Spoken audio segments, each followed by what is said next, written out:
Holy shit, Jordan DeMoss. Thank you, Jordan DeMoss, by the way. Thank you so much. 9,051 bits. Oh, how did we get this far without me saying chips, bitch? We're you know, I would Because say we were we're talking- evolving, we- but we- I listened to the rest of the episodes. We tricked you by talking about PETA. Is that Yes and Man? crust and all that. By Oh the my way, god, yes, man. Are you? We never knew you sounded like that, Yes Man. You sound a little different. I mean, it's fine. I think it's fine, but this Opal's really showing off new sides of yourself. Oh, okay. That's maybe a little more like it. All right. Yes. This is where we normally ask him questions. Yeah. No. Yes, man. I'm trying really hard to think of something to not be mean and insightful. I love you, yes, man. Did you know that? yes, You know I've always loved knew you. it. yes. Yes, man. Will you marry me? We can have a three-way. Oh, god damn it. There we go. Thank you, Kyler Ren, for showing up also. That is one thing that is that's hard is because I have no monitor for my own stuff. So before I could hear my own board, and now I can't. We might have to figure out. I could probably figure out a solution to that. Yeah. Alrighty, but let's take a look at Showbot, nightattack.showbot.tv, where we can see all of the episode suggestions. Actually, here I'm gonna take a real quick whiz. And make sure you don't fall asleep.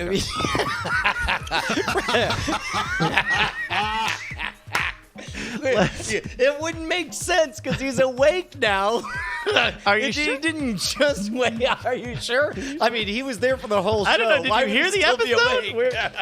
All right, let's take a look at some of the episodes, including Oh, God It's damn it. Funny Again at Brian's expense, Pissing by Sonar, P It's funny again at Brian's expense. That's not bad. E of Crust, Bryce is a Smooth Criminal, No, No, can't do that one. that's a word salad that doesn't land well. Our Birds People, finally no ducking and people are going to hate it. Peanut butter gets in your mouth. Two on the nose. If it's in the middle of the night. It's got to be something 7 proms. Oh, yeah.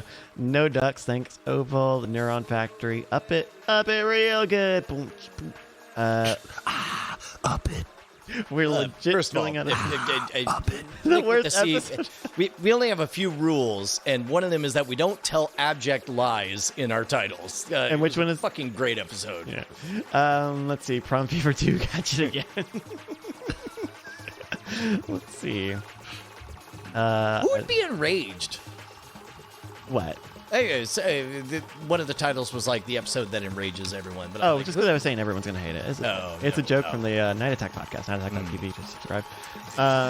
Sonar Ping, like ping, get it? No, I don't. I Because don't of like get that. I like echolocation. No. I mean, no. Sorry, no. I did get it. I just don't think it's funny. Oh, gotcha. Let's see. This Opal is really... I don't know if it's just because I'm very tired today or if the Opal is changing the tone. This day is very different. Oh no. This is Opal magic. brought out a whole different level. Like there was. This is an old marriage, and we showed some new tricks in the bedroom. We just got a double-ended dildo. It was great. We experienced shit that we'd never experienced before. Now that's a rainbow road. Let's see. Speed running proms. 7 proms. Running proms. Get the Shah his ramen. 7 proms doesn't measure up to sleep. Get the Shah his ramen. Oh. As you know, Bob, it takes too much energy to tell good jokes. Up it, you Muppet.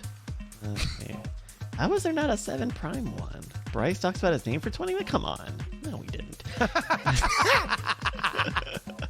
Let's see. We call it eating is very good. Brian describes how he pees. That's it. not descriptive. No, I mean, like if I told you that was the episode, you would wonder which episode. You blew past Penial Sin, which I'm very, very Penial impressed Sin with. is Penial Sin's pretty good. Yeah. The male version Brian of the view. falling asleep while pissing. It is not going to be the title, but it is something that I will think about tomorrow. Poop fainting The VP male version sleeping. of The View. Yeah, I like the idea that it's a divorce. Like they got along fine for a while, but then eventually case it's of- Kramer. It's the Kramer versus Kramer of. Wait, hold on, wait. I didn't see that, but Cargill said it. The male version of The View, is that on there? The male Yes. version of The View. The Yeah. ma- here we go. I love that this is where we've landed, considering we started off with we were boy iCarly. Yeah, that's right. Now we're the male version of The View. That shows maturity in our relationship. It shows. Yeah. I do. Red penis is just a weird one. Kind of thought the red penis bit would land a little harder. Red penis. 7 proms for 7 sisters. 7 proms on a shower curtain.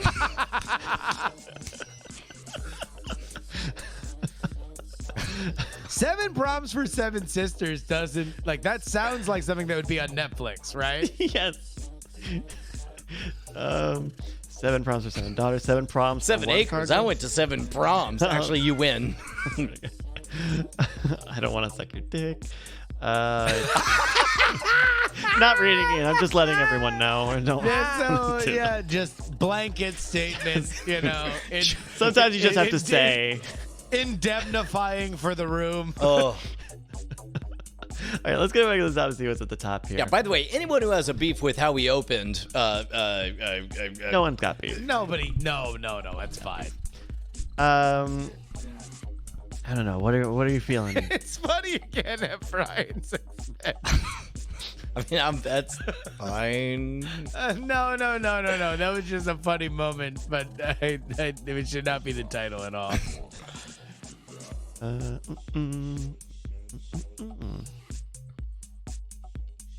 Here's my Nancy Drew. All right, here. What's at the top there? Back at the top. Is it? Pissing by sonar, PZs. Easy. Bryce is a smooth criminal. No. I'm not comfortable with that. No, not it. No. Sea of Crust, I think, is very funny. Yeah, and it that's does pretty come good. full circle with the pizza discussion. Or peanut butter. We begin with peanut it. Peanut butter gets in your mouth. That one I like a lot. I like like that. it's just a surprise. Like, oh, what are you gonna do? Suddenly there's peanut butter in your mouth. Yeah, you want to do that? Yeah. All right, awesome. Thank Peanut you. butter gets in your mouth. Thank you to and congratulations, Scooper Girl. Ah. Hey! Second week in a row. Places 1 and 2. 1 and 2. For giving that title, and everyone who's used Bang X command in the chat room. I'm going to Shit, what a write day. an What a email. fucking day. Testing out new technology, running charity streams and whatnot, having rehearsals. We had Spectrum out 5 times in the last 6 days. And last Yeah, holy shit, right? Like you guys have been white knuckling because stuff from the puppy has been unreliable Iffy, to say the least, right? Well, and mainly just of late, but we found out like I don't know, like we got to a place on the 5th, and on the 5th visit, the Spectrum God did admit it looks like the problem's outside the house, not on the inside. Like they're running around with crazy voltage meters, trying to blame how different devices are grounded in here, and then just to be safe on their way out, they tested the speed from outside the house. And I do think that there's a good chance he did do that at first and didn't catch it. because it's intermittent. It's intermittent. Yeah, and that's the real. I kind of, because I had the same thought when it happened, when that was like the last thing he did, and he was like, "Oh, I think that's what it is." Yeah. But I do think he has 20 years of experience. I mean, Andrew should tell us Howard is that, rubbing Ruby. it in, talking about how he's so glad he switched to Google Fiber that some of Love us my don't Google have Fiber. access to. Yeah. Oh my god. Dude, I guess that only means, the like- smooth boys have Google Fiber. Oh Jesus! Look at that! Look at him! How smooth! It's criminal. yeah. I'll tell you that much. I'll tell you what, I'm actually really glad that this stood up, because one of the things I was worried about with this ISP was that it was going to be laggy. It's like one of the things I'd heard about this technology was that the ping was not great. Were you only on that today?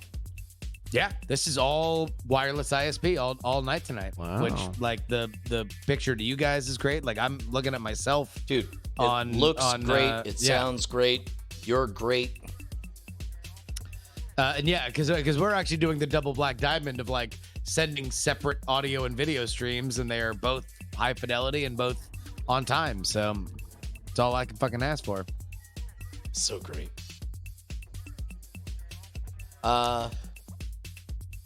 So Man. are we after showing right now? Yeah, Is that yeah, what's yeah. happening? We are after showing. Although spoiler alert for everybody watching, considering these guys did a full fucking hour beforehand, and also we did a fucking happy hour. This isn't gonna go long, so let's use this time that we have together to update the stake bet, because the stake bet continues to go on. Dude, you defeated a mini boss. One of your boys made it. You're still in the game. It's all down to, You to say one I'm last still battle. in the game like I didn't call this shit like I called this shit fucking 8 years ago. Okay, Oh, look. whoa! You whoa, called whoa, it the whoa. way you called If Green you- Lantern. Come on. Yeah. No, whoa. When it comes If to you box called it, you office, would've picked I am one person. untrustworthy. No. If you called it, you would have picked one person. We had to give you 3 people to get you into the game. And so, yes, you picked among the 3 people you picked, one of them got the nomination. And the 3 people I picked ended up being the top 3 people at the top of the list. Like, there was not some dark horse who came out from that pack. Stricken from the record, Your Honor. Moving on. Yes, you picked one of the top 3 people. The one thing I will say, and this is just beyond our stake bet banter, like, I have no idea what the political gravity is coming out of this, like, bizarre time warp of a pandemic. Like, I think that anybody who says that they know exactly what's going to happen in November is confident or lying or both.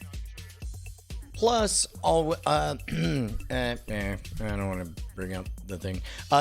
There's opportunity for third parties to spoil one way or the other too. I don't think so. You don't think that Amash could instantly No. tank this for Trump? No. Amash would not steal votes from Biden.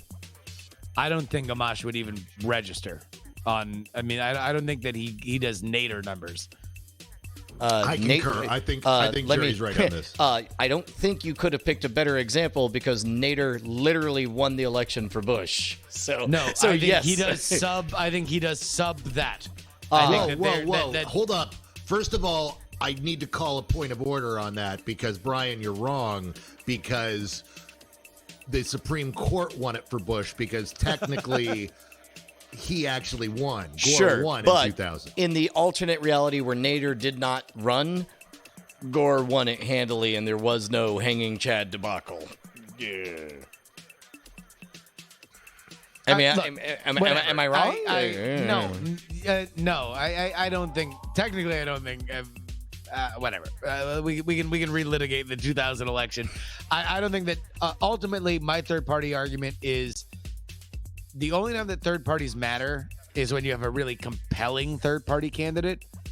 Whenever we are counting protest votes and we are overvaluing protest votes, or people who are like never going to vote for one of the two parties and therefore those votes collect with these other people, then it's usually one side or the other blaming the wind, in my opinion, because they weren't able to collect the votes themselves. 100%. And I think that Amash he would be a very compelling libertarian candidate in that he wouldn't be a total fucking ancient retread, right? And he wouldn't be a total fucking lunatic. So I think but also he has no interest in doing it if it's for bullshit numbers. And the only time a third party candidate has any chance to make even a dent is when everybody feels safe and they're mad at one side or the other. And so I don't believe anybody will feel safe by November. So everybody's gonna hole up on their red team, and blue also team stuff. also Amash's biggest thing is never Trump. That he's like the most never Trump because he was a Republican and he left, and so he sacrificed the most to be never Trump. But I think a lot of nobody in swing states who are never Trump are going to vote for Amash over Biden. They will vote for Biden as a protest. Did we talk about, there was some article I read talking about how Texas in the next 10 years is going to become the most important state when it comes to elections, full stop. Because I would buy it. Yeah. Texas is picking up, I want to say like a ridiculous number of seats, like 5 or 10 or something crazy. And it's more purple than it's ever been with the increasing Hispanic population. We're about to become a purple state. Yeah. All of a We're sudden, going to become a swing state. Texas is about to be the Florida we're not alone. of U.S. The thing is that a number of red states are going that direction. The damage that Trump did to the party and the damage the party did supporting him during the impeachment is going to have echoes that people are not ready for. And there may be you and me might retire in a blue Texas. I mean, it was blue early on. It became red. It might become blue again. And that is a crazy, crazy thing to think about. But that's a very real possibility that we're staring down right now. Texas has how many of the 12 biggest cities in the United States? 4 of them? 3 of the 12 biggest cities are in Texas. Yeah. And if you count the megaplex of Fort Worth and Dallas. Well, no, technically, as anybody from Dallas will tell you, although Houston is the 4th biggest city, Dallas, the metroplex, is the 4th biggest metro area. So you basically have, those 2 gigantic population centers, along with big cultural hubs like Austin and San Antonio. So there is, and it's massive, which means it's just going to get more congressional representatives. Texas is going to be a very, very interesting place to watch, not only in our current kind of political meta, but I think we are very much in flux. We have yet to see. I agree with Cargill that the Trump, whether or not you view Trump as an instigator or a symptom, there is a reformation and reorganization coming within the Republican Party, and we will see what that is. But for right now, if they do not recognize that there are parts of it that are losing key elements of gigantic bedrock states, then they will find themselves without those gigantic bedrock states. Do you think there's any chance, if I'm handicapping the election, if I'm advising each side, I would say that most certainly Biden should have as many debates as he can, because he's got to do something to shake things up. But I would advise Trump to not debate, but I don't think he's capable of not taking the bait on that. Also, I would go diametrically opposite to both of those, because I think that Biden is not good at debating. Trump is born speaking into a microphone. If I were Biden, I would be saying, maybe I'm sorry, just I gotta do it in this mask, and then just have his voice come out as Obama. So just to explain why I'm thinking this, we're still in the middle of a serious crisis, and during a serious crisis, whoever's in office kind of wins by default, and it's really kind of Trump's to lose. But yes or no? I mean, the biggest thing now, and this is the reason why I think anybody who fucking tells you that they know that what the gravity is going into November is lying, is that, number one, we don't even know what the crisis is going to be come November. Yes, we know this will be a crisis election, but maybe it'll be about the pandemic. Maybe it'll be about the economy. Well, and maybe plus it'll also be about something else. As bad as things are for the economy, and they are seriously, seriously bad, it's a weird type of bad that we don't have any kind of analog in the last 200 years for, because it could be the type of bad that can snap back like a rubber band because everybody's here ready to go back to work. We're just waiting for the government to stop telling us that it's illegal to do your job, and I don't know. It's a weird one. But again, that's why it's like, whenever, and this is all I get in the newsletter or the podcast, is just like, people's like, well, what do you think? This is the thing, right? This is the thing that definitely turns it. And it's like, I just it's malpractice to say that anybody fucking knows anything right now. Like it is just so. I disagree. Okay, go ahead. Already, strongly. this is improbable. Go ahead. No, I mean, this is why I felt this way, from the beginning, and why I've been so confident in the stake bet. And yeah, a lot of it is us, blowing smoke and having fun. But honestly, the reason why I felt so confident in it is the fact that the demographics have changed in a way that nobody's really talking about. And they've changed in a way that when you break it down, look, our generation, when we left high school, we were, our demographic was, we were 60% liberal leaning, 40% conservative leaning. I was actually one of those conservatives at the time. Then millennials graduated high school, and they graduated 70-30 because the Bush years really galvanized them. That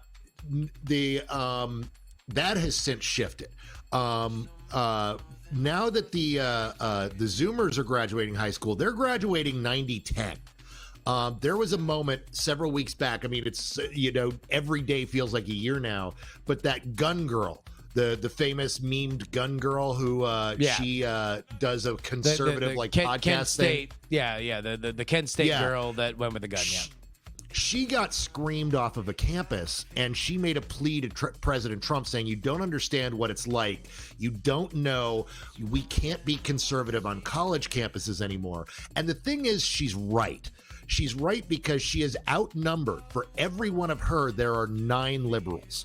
And it is the craziest shift in demographics we have seen in 100 years. It is nuts. And the thing is just 2 months ago, there were officially more millennials than baby boomers. And that fact is never, ever going to change. We now have more millennials voting than we do boomers voting. And the entire demographics of the next 40 years are going to completely shift. And they're shifting in this election. And the proof in the pudding is the fact that if the same number of Republicans voted for congressmen as Democrats voted for congressmen, then we would have because of gerrymandering, we would have a 30 plus in the Republican column in Congress. We would have 30 more Republicans than we have Democrats. And it's just the opposite. In 2018, without voting against Trump himself, we had a body that voted primarily blue. And that's what we're going into this election with. But now we're also going into this election with a government that completely mishandled a pandemic.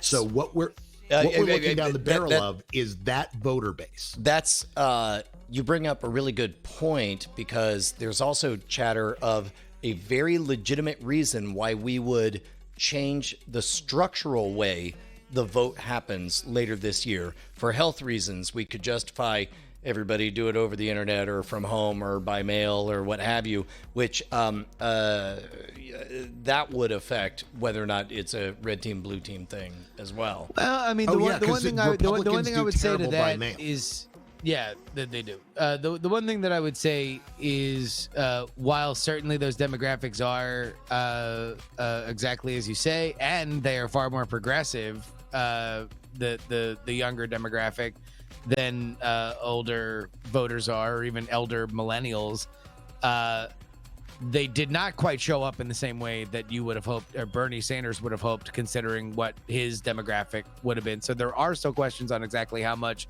those folks go out to vote, and specifically go out to vote in the swing states where they're going to be needed to vote. And then there's the Biden of it all. And I've been on the road, and I've watched Joe Biden speak, like, in person, like, for the last few months. This is not the strongest. Bubble of trust. Don't have a dog in the fight. Biden's a bad candidate. If anybody could manage to lose to Trump, it would after Hillary would be Biden. You know what? No, I disagree strongly. The Biden's strength is in his name recognition. The reason why he's done so well is people who don't pay attention. And there are a lot of those. There are people who pay enough attention that they know which party they want to vote for, especially in this election. But the thing is not enough people are sitting down watching debates. They're not breaking down what he's saying, and they don't know the state he's in. Those of us that aren't fans of Biden, and I am one of them, are sitting here going, yeah, no, he shouldn't be in a debate because he can't hold his own against Trump. Trump will lie and Trump will be a blowhard, but he won't meander and wander off in a point the way that Biden will. But most people aren't going to watch that. They're just going to vote for Biden because they're going to be like, oh yeah, he did a great job with Obama. Counter argument. Kerry ran as not Bush. Hillary ran as not Trump. Biden running as not Trump. And right now, like, the people who like Trump, they very loudly love Trump and love that everyone hates them for loving Trump. And we'll get past. I say we as the United States will get past the part where, you know, right now there's a lot of bitter pill swallowing. Hey, it's time for us to all rally around our same guy or whatever. I don't know. I in general, running as not the other guy doesn't let people win, and I think that's what But Biden isn't running as not the other guy. Biden is running as a return to Obama. That's not a bad way to couch it if he can capture that. No. That's what he's going for. That's literally his entire intent. That is what he's going for. He is the rewind button. That's the reason why I think he's going to take Kamala Harris as his running mate, because he is going to have Obama on one side and Kamala on the other, and he is going to say that he is the white man suspension bridge between the first two black presidents, and that's going to energize that base, which really carried him in the primaries. And she will kill it. Okay. I mean, I think there is a problem with him as a candidate. I do think that he is a flawed candidate. He was a flawed candidate in the 80s. He was a flawed candidate in the aughts. And I think that this is a campaign where he has a lot of things that he refused to deal with during the primary. And by the way, it took an extraordinary moment for him to win that primary. Like this was not something where he showed a lot of strength. He demonstrated that he could win a state he could win, and then people that had more delegates than him and were leading him in Super Tuesday states dropped out in coordination to boost him on Super Tuesday. Like, that doesn't happen all the time. Like, this is a rare moment in politics. So I would caution the, like, hey, well, you know, scoreboard kind of argument on it. I do think that he has flaws, and we will see exactly how he stands up to him, because for all of the let's hit the rewind button, if there's an ability for him to be defined as somebody that is senile and doddering and not worthy of the office, I think that he is going to face the person that will yell that as directly and loudly as anybody in political history. I think I've been noticing what they've been doing over the last few weeks. His campaign has been very smart to keep him out of the public eye. And I think he's just going to stay back and ride on name recognition and ride on the fact that he belonged to a period of peacefulness in this country where we kind of want to go back to. And I think that's how he's going to do it. No, there is an element of the, like, didn't you like it when you didn't have to wake up every day thinking about politics crowd? Like that is an element of the country that does exist. I don't know whether or not that will be a popular tent once we get into what should be the high agitation mark for political fervor as we get into November. That is assuming that we're not in a Great Depression or in some other heretofore unseen bizarre fucking crisis. Here's what I see, and I see a lot of people wrestling with what I wrestled with, because I don't like Biden. I think he's a terrible candidate. I think he's the wrong choice for president. We have there's half a dozen people who ran this election that I would be happy to cast a vote for, and he's not one of them. He's been on the wrong side of history the whole time. However, so feeling that way, how can I vote for this guy? And the thing is the whole point of the president is that he then, with his team, appoints a whole host of people to run this government. And I'm looking at the people who are running the government now, and there are so many things that I've watched go wrong. There are so many things that terrify me. And I know that even though I'm not thrilled with Biden in the position, and I know that he's marginally better than Trump in a number of ways, I know that he's going to put a bunch of people in office and running the government that I will be happy running the government, that I will sleep well at night, and that I can wake up every morning and hop on the internet to find something stupid to be angry about again, that I don't just have to know exactly where to look to be angry. That makes me go, you know what? He's not my choice, but I do want government to run smoothly again and for the people. So yeah, I'm going to vote for him. So in full disclaimer, I don't like any of them. But on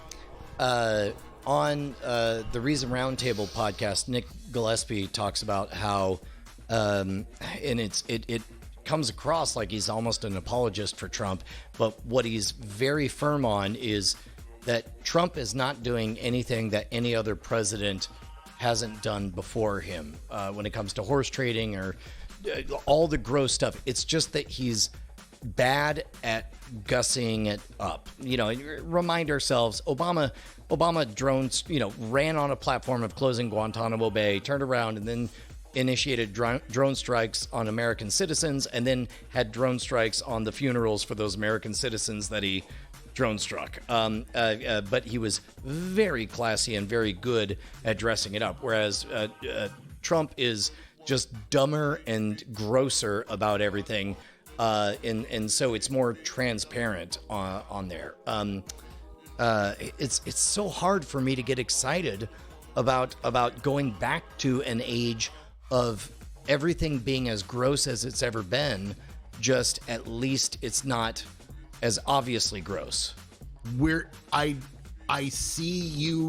I see where you're going with that, but the thing is that as we've seen in this election cycle already, everything that's happened over the last 4 years, plus the pandemic, has shifted the way the party looks at things. And Biden, somebody who very aggressively said Medicare for all was never on the table and laughed at the idea, is now embracing the idea. Like Medicare for all.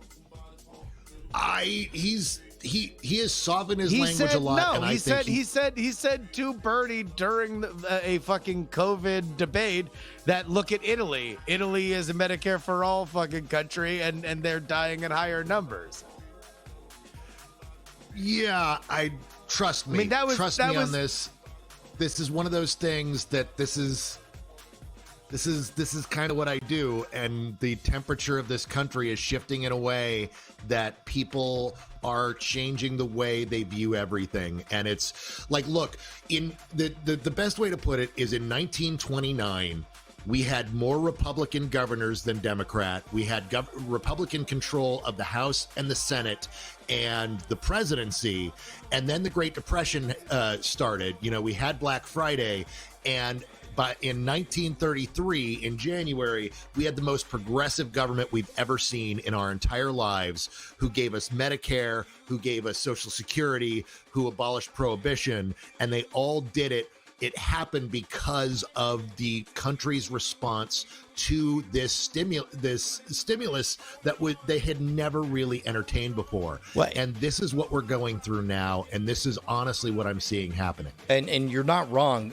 According to surveys, there's, in my lifetime, never been a generation that was more mistrustful of capitalism in general, and possibly even democracy, than we're at right now. Which is, to be honest, why Trump got elected, because he was running on a very authoritarian, strongman, populist agenda. So, I mean, you're not wrong that there's a significant chance based on that. The wind has changed, and that's just where we are. Sure. But Biden, my thing is that I agree with you that there is more of an appetite now for Medicare for all, than there has been, specifically among the people that would vote for it and would champion it. I think that their candidate is not pushing for it. Now, he might, but the reason why he won South Carolina, the reason why he won those Super Tuesday states was because he was not the guy that was going for Medicare for all. That scared a lot of bedrock Democratic voters. I honestly feel like that was overthinking it. Like, Biden won because people were coming out and they recognized his name and they wanted to return to the Obama years. I disagree. But completely. they didn't in Iowa. They didn't in fucking New Hampshire. They didn't in Nevada. Like in those places, people wanted to flex for what they wanted, but as my take was, and look, I don't host a politics podcast, so I'm probably wrong about everything. By the way, but I don't either. But early on, I was very convinced that Democrats, blue states want a centrist, and there was just not much on the menu. I think that there was a great desire for a centrist, specifically in Iowa with Pete. I think between Pete and Amy in New Hampshire. Now, granted, those are weird states that are famously kind of finicky about very certain things, about making a point rather than actually trying to pick. Yeah. But also, it's like, look, I mean, the surge that was there for Bernie in Nevada was fucking real. The surge that was there in California, the surge that was, I mean, again, I think it's like we can't just brush aside or think is normal what happened before Super Tuesday. Like that was remarkable. I mean, we had people that were leading in their home states in Amy Klobuchar that had more delegates than Joe Biden and Pete Buttigieg. Like, not only drop out, but drop out within 12 hours when they fucking hate each other, and then coordinate a gigantic coming out party, a coronation for Joe Biden, and you have him winning in Massachusetts where he never campaigned. You have him winning in Texas, fucking by the skin of his teeth. Is there? This is so dark. Somewhere, I assume there's a betting market where there's action on whether or not Trump and or Biden and or both get the COVID. Like, I don't know if there's exact props like that, but certainly it's probably what's driving the high price for like Cuomo or Pence. Like, if you are buying Cuomo or Pence, then you are effectively buying that one of those two will get COVID and die. So crazy. I'm hoping that's not the case. I've got my money squarely in the pool on Trump dies on the toilet. So if that doesn't happen, I'm out $20, and so I'm pulling for toilet death. He's going out like Elvis, I'm telling you. Spin Dash says Justin talks about that day all the time. I really want to know how much he really knows about it. Oh, like the pre Super Tuesday thing. I mean, I know everything I've said on the podcast. I'm not holding back any secret information, but if you are, you know my email. Dudes, it's midnight, and I am suddenly feeling the exhaustion. Let's go. Guys, hey, can we take one streaming. moment to celebrate Bryce Castillo for being a champion?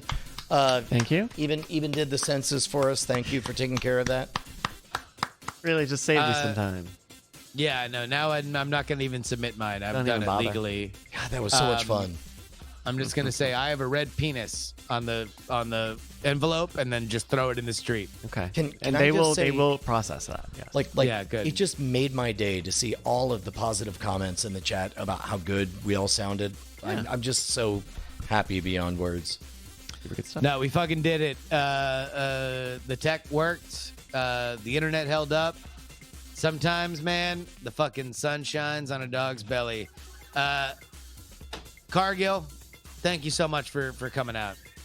Oh, always. I love being with you guys. You guys, this is one of my favorite things to drop in on. By the way, so many of you in chat have said you bought my book tonight. Thank you. I hope you guys enjoy it. I love you, Diamond Clubbers, very much. And Yes. thank you guys. I'm always here for you guys. Whenever you need me, I'm fucking here. Yeah. And also, by the way, I'm not kidding. If you've read Sea of Rust, please review it 5 stars and just say I read this instead of laughing during Night Attack. All right. Love you. Bye, everybody. Good night.